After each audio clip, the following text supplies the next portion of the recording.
Good morning, Bears. It is a Tuesday, and today we're going to dive a little bit deeper into the article we read the other day. One of the questions we're going to be asking today is, what do harmful bacteria do in the human gut biome? These questions are right down here in gray in your slideshow. Now, we're going to be answering these questions in the bigger picture of creating an ad campaign by the end of the week, either a slide, a commercial that you can talk.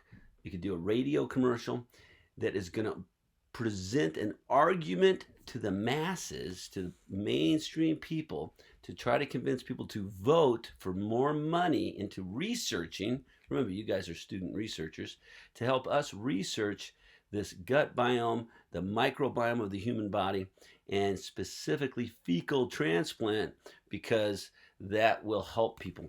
Now, we have our little congressman who does not want to support this. So we have to make a strong argument by the end of the week. So we're still in the research portion of this today. And so we're going to go through, we're going to answer 4 questions. What do harmful bacteria do in the human gut biome? What do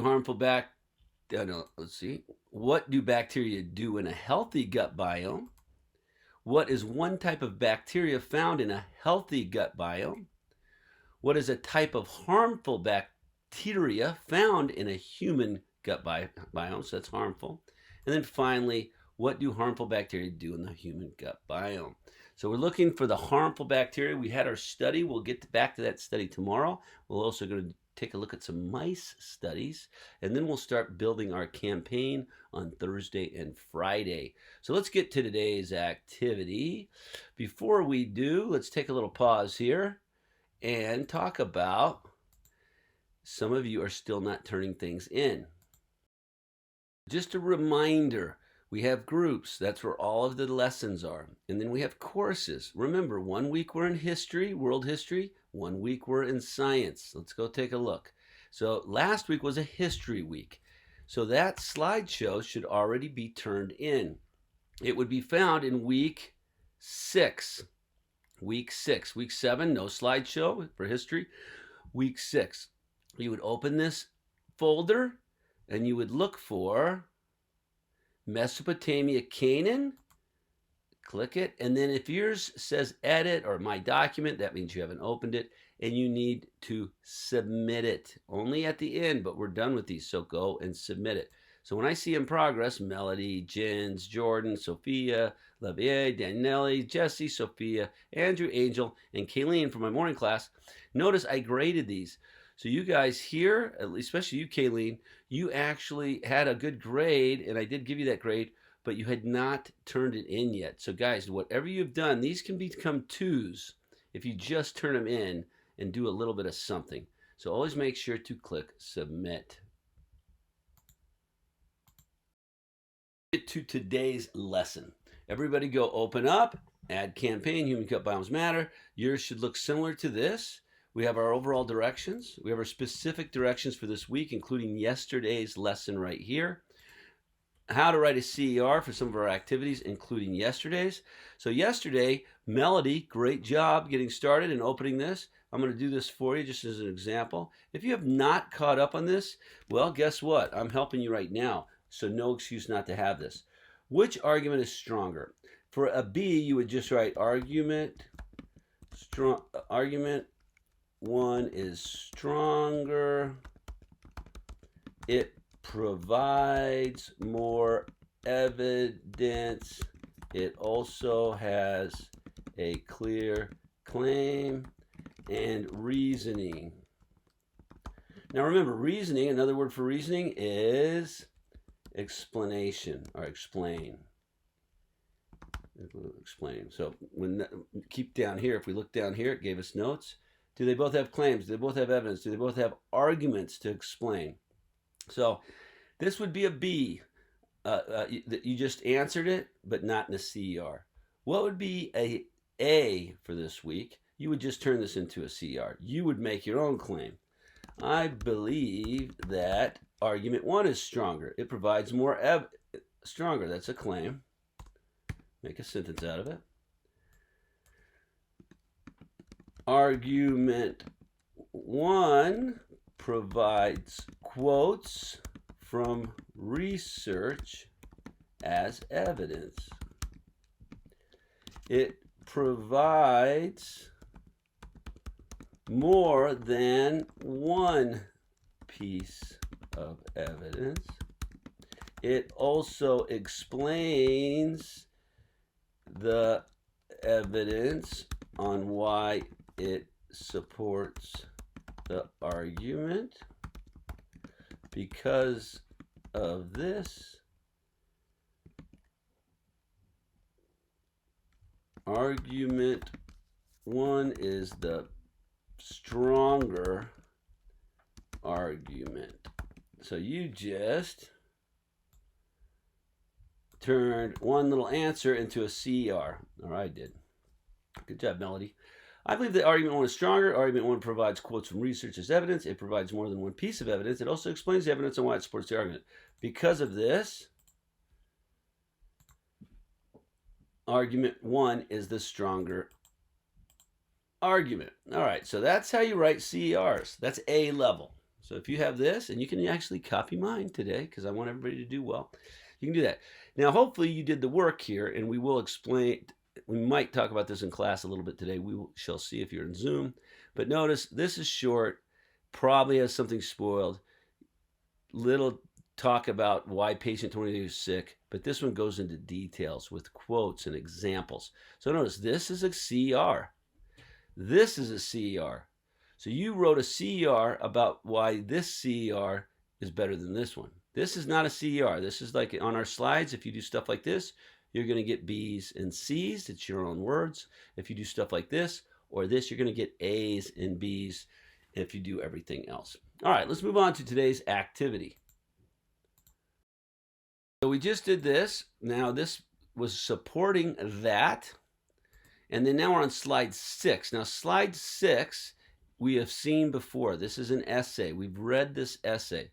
But I want you to focus on something specifically today. We're going to reread just the sections, your body, home sweet home for bacteria, and helpful bacteria, and alien invaders. So we're going to read, look at this little side note. Look at this little thing. Trying to rip my cord. This guy's trying to get my cord. He bites at my feet, jumps on the back of my head. All we're trying to teach. This is the cat. I like this cat. He's a cuddler, but he's also a little feisty. All right, back to our lesson. So notice these questions here are hard to read. These are the 4 questions that are here. Our goal today is simple. Answer slide 8, 9, 10, and 11 in simple answers. These do not have to be CERs, although if they are, you're extra special. So if you need a little more work, you can do that. But they just need to be answered. So let's start with the first one. Let's go look at the question that we want to answer first. Then we'll go into our article. What do bacteria do in a healthy gut biome? Well, how am I supposed to know that? Well, we go to the human microbiome sections, home sweet home for bacteria. You come here, click your Amplify library, click your link. I'm going to make you log in. Let's see. I can't remember now which way to log in. Oh, that's the right way with Google. Log in with your Google account, we hope. Yep, working. Nice. So now we scroll. We don't need that one. Your body, home sweet home for bacteria. You might notice that you still have some annotations. So if you have some highlights, that's because this saves your work for you. So what's our question? Let's go back to our question. Always have 2 tabs open. What do bacteria do in a healthy gut biome? Let's go back and look. The microorganisms living in and on your body range from fungi to eyelash mites, but most of them are bacteria. Bacteria are among the smallest microorganisms on Earth. Most are made of a single cell. That's tiny structures that make up living cells. However, bacteria are not all the same. They come in different shapes, use different things as food, and live in different places. Thousands of different kinds of bacteria live in and on your body. It doesn't say anything, I don't think, but sometimes we go back. What do bacteria do in a healthy gut biome? I don't think it's answered that yet, so let's keep going. Even though they're tiny bacteria, living things with the same basic needs that all living things share. The human body provides bacteria with food and living space they need. That's what makes our body such a good environment for bacteria. One word for an environment and the organisms living there is a biome. So we call the bacteria living in a human body the human microbiome. Altogether, the bacteria living in an average human's microbiome weigh about 2 to 5 pounds. Wow. The number of bacteria in the microbiome of one human is millions of times greater than the Earth of the people living on Earth. So we see a picture. I browse this. I don't see anything about what it does for us. Oh, here we go. Bacteria in a healthy gut biome. So we go down here. Helpful bacteria and alien invaders. Most bacteria in the human microbiome won't hurt you. In fact, the opposite is true. Many bacteria do important jobs for the body. Here it is. For example, bacteria living in your gut help break down food that your body couldn't digest otherwise. Boom. Notice, I highlight it, I copy it, I bring it in. What do bacteria do in a healthy gut biome? I think that was a pretty good answer. I paste it. There you go. Now that's a quote. So let's put a quote around it. Now you can get a second quote, third quote. You can explain it. You can turn this into a CR. You do not have to. But they were kind of getting graded on accuracy now. So these quotes have to make sense. Does this quote answer this question? What do bacteria do in a healthy gut biome? For example, bacteria living in your gut help break down food that your body couldn't digest otherwise. That sounds like it answers it. You're done. Now you go to the next question. And you're going to do this on your own, and you do the others. What is one type of bacteria found in a healthy gut biome? One type. We come back. Well, look what it says here. Bacteria in healthy gut biome. Maybe you want to take this picture. Maybe you quote. Then you answer that slide. Okay. So, end of today. All of these need to be answered by going into your Amplify library, reading carefully. These will be graded on accuracy. That means a bunch of words don't matter. If you quote 10 sentences, not right, because that means you're just grabbing a bunch of text. You need to quote the most relevant sentence that answers each question. All right? If you have extra time, you may scroll ahead. These are just tips on evidence, what makes a good argument, patients 23 bacteria, and we will dive into that tomorrow as we go down and do some mice studies, and then we get into our campaign. A lot of slides to cover, but a lot of that goes fast. So today's research, I will write this down, look for the clue for Zoom, and let's get started. You're on answering the gray question slides using the article that you click. When you sign in using your Google account. All right, let's get started, guys. It's going to be a great day.